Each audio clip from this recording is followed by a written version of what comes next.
Once the wheels of judgment start turning, how long will they roll, and what is it that will cause them to finally stop? Hi, this is Barry Phillips with 10-Minute Torah.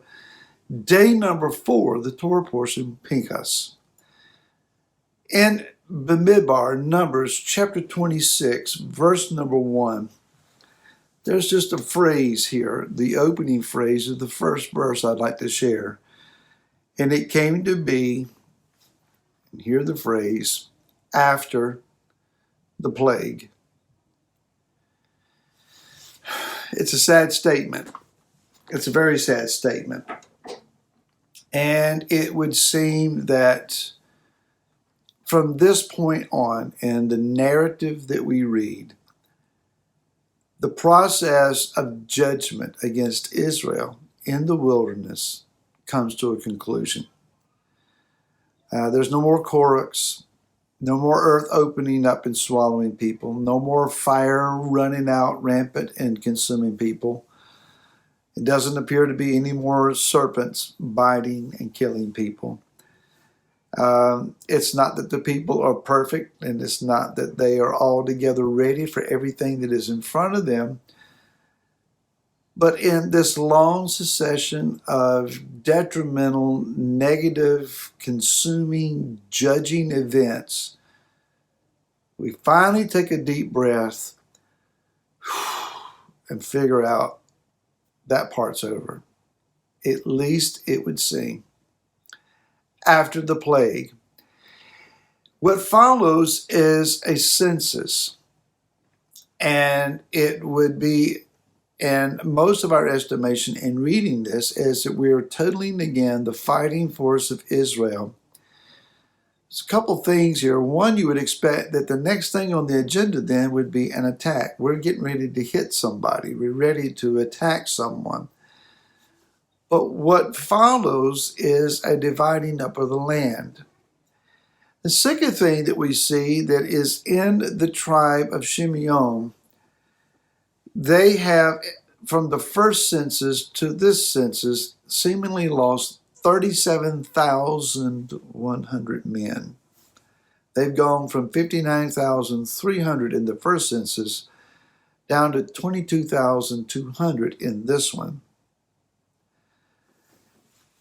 One really has to then wonder, and wonder pretty much out loud, were most of those consumed in a judgment pattern because of the sin of partnering with Moabite and Midianite women.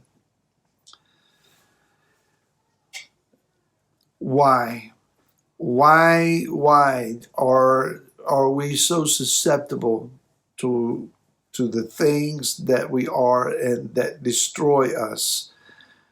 I have to look back over ministerial years and think of those that they had a chance to walk uprightly, to continue in a pattern of productivity, of growing spiritually, and they shortchanged themselves. They walked away, went away, turned away because of something, an argument, a disagreement, a loss of focus, something else catching their attention, a more fanciful attraction somewhere else, personality squabbles, the list goes on.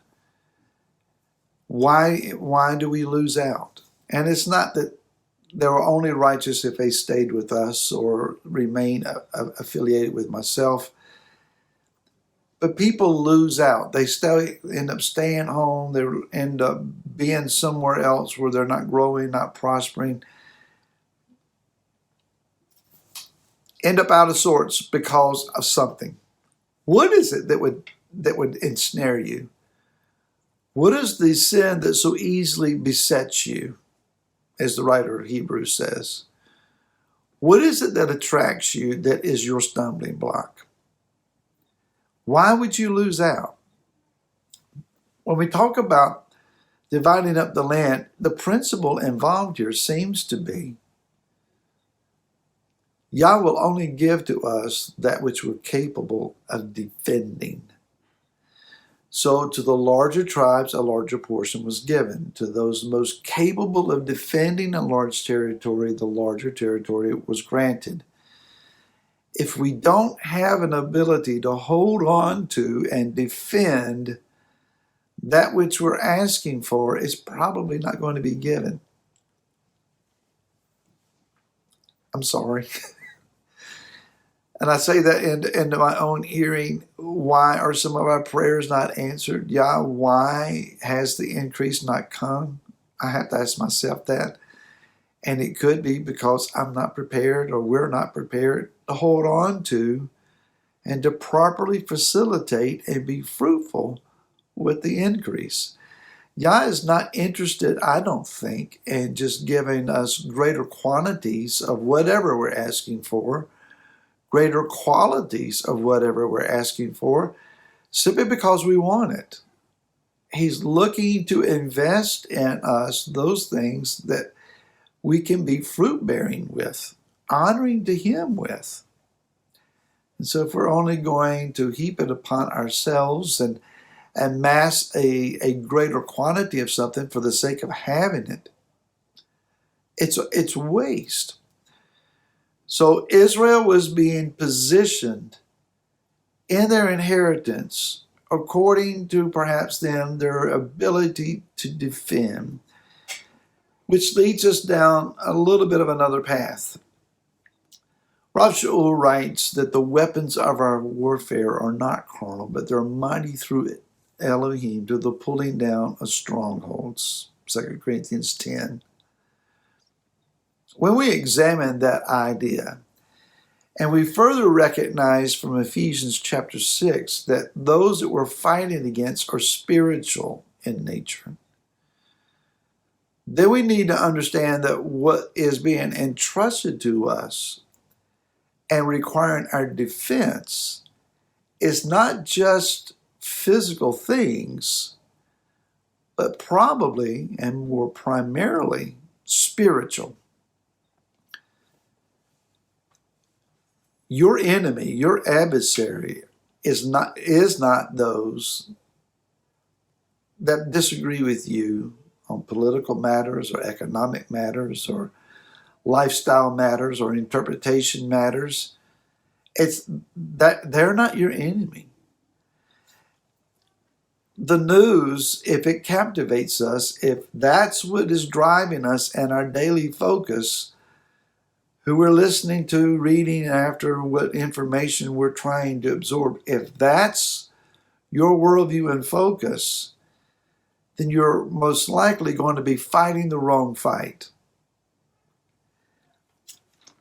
I mentioned this to some of our congregation, and I think maybe this past Shabbat. What we need is the heavenly news report. We need to hear about those that are succeeding in the Spirit.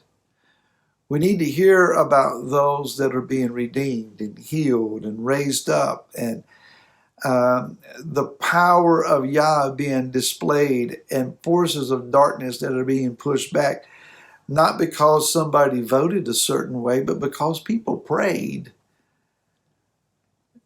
and lives were changed.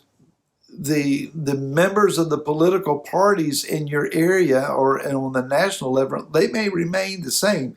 And if they change, does anything change? The idea is we need to be praying and letting the will of Yah from the kingdom of heaven be displayed to us according to these pages, and trusting for that. Yah is wanting to entrust to us anointing and healing and deliverance and wisdom and discernment and compassion and generosity, fellowship, edifying of the body, joy, rejoicing, worship. But if He gives to us these things, are we willing to defend them and hold on to them? After the plague is over, after the judgment times are over, what will we have left? We will have those things that we were willing to defend and to stand up for. More on these things tomorrow. To then, shalom.